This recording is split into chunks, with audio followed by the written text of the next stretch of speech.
Di hening malam kota Mekah, Rasul berkelana, dilindung Allah di perjalanan.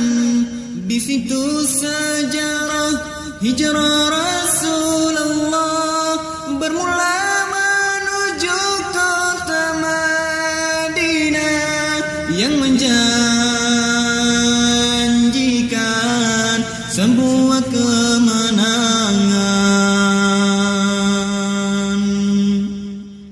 Dikejar musuh di belakang, sembunyi di gua sur, dipelihara keselamatan, menguji kesetiaan seorang sahabat bersandar pada mukjizat Nabi. Suatu ketakjuban hijrah, perjuangan demi kebenaran menuju kejayaan.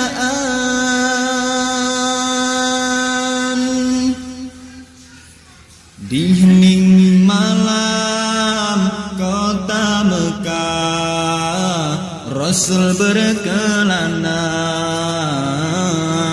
dilindung Allah di perjalanan.